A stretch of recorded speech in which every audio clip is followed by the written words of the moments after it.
বাটা মাছের ঝাল বানাবো, তার জন্য মাছটা খুব ভালো করে আমি ধুয়ে রেখেছি। এরপর নুন আর হলুদ গুঁড়ো মাখিয়ে নেব।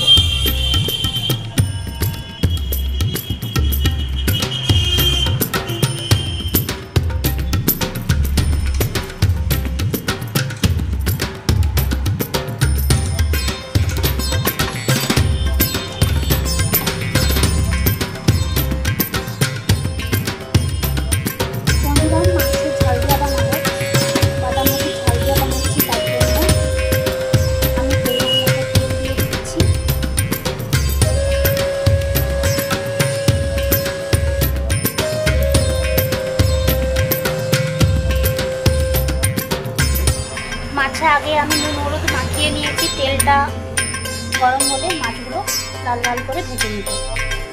তেলটা গরম হয়ে গেছে, এরপর আমি মাছগুলো দিয়ে দেব।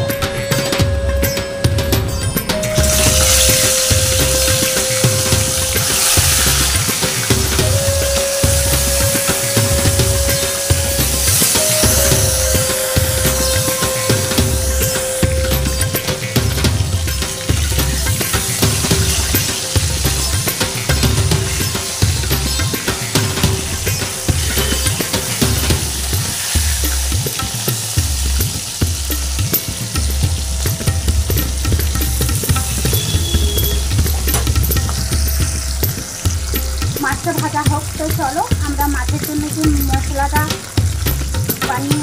মশলা লাগবে সেটা বানিয়ে নিই। মাছটা হলদিয়া বানাবো বলে আমি এখানে কিন্তু সর্ষে কেটে রেখেছি। এরপর এর সাথে বেশ কিছু মশলা আমি অ্যাড করছি। তো আমি এটা অ্যাড করছি হলুদের গুঁড়ো,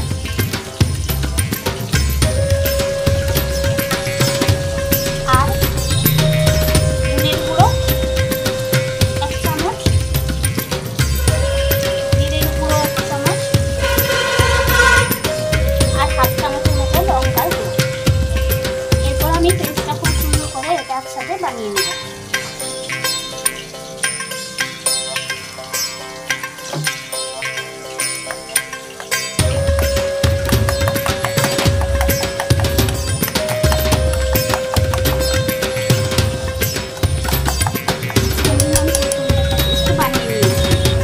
আমি টমেটো কেটে রেখেছি কুচি কুচি করে।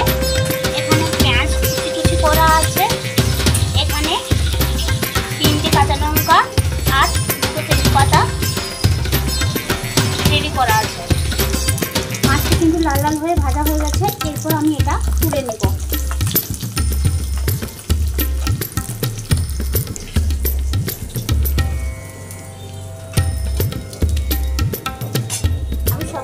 সবকটা মাছ খুব সুন্দর করে লাল লাল করে ভেজে নিয়েছি।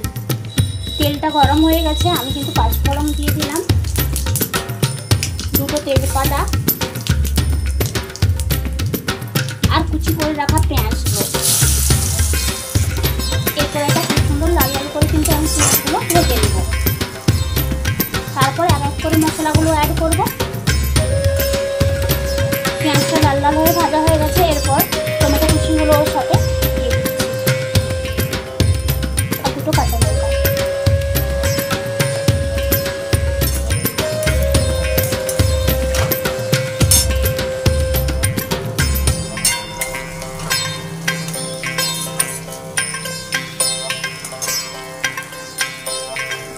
এতে আমি 1/2 চামচের মতো লবণ দিচ্ছি, কারণ টমেটোগুলো শক্ত, লবণটা দিলে খুব সুন্দরভাবে গলে যাবে।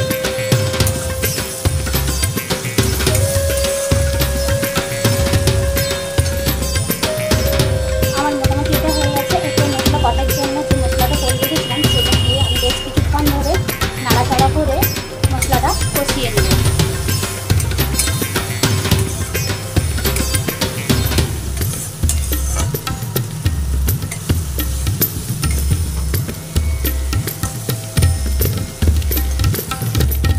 কাশ্মীরি গুঁড়ো লাল লঙ্কাটা ব্যবহার করছি, 1/2 চামচের মতো দিচ্ছি।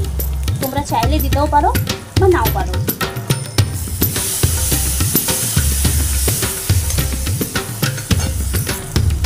মশলা ভর্তা করা হয়ে এসছে।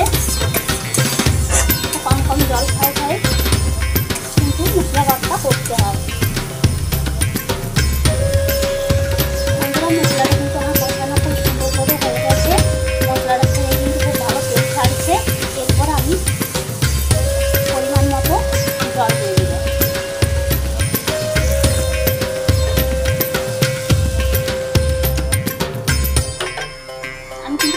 একটু জল দিয়ে দিয়েছি, এরপর খুব ভালো করে একটু ফুটিয়ে নেবো। মশলাটা কিন্তু খুব সুন্দরভাবে ফুটে গেছে। এরপর ভেজে রাখা মাছগুলো এক এক করে ভেজে সবগুলো দিয়ে দেবো। তো আমি এখানে ভেজে রেখেছি মাছগুলো সব মশলার মধ্যে দিয়ে দেবো।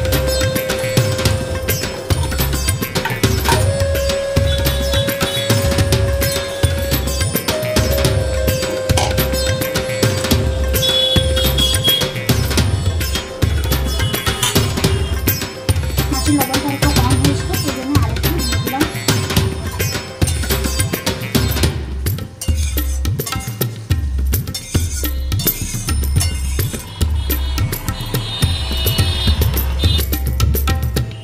আমার বাটা পোনার ঝাল একদম রেডি হয়ে গেছে। খেতেও খুব টেস্টি হয় আর দেখতেও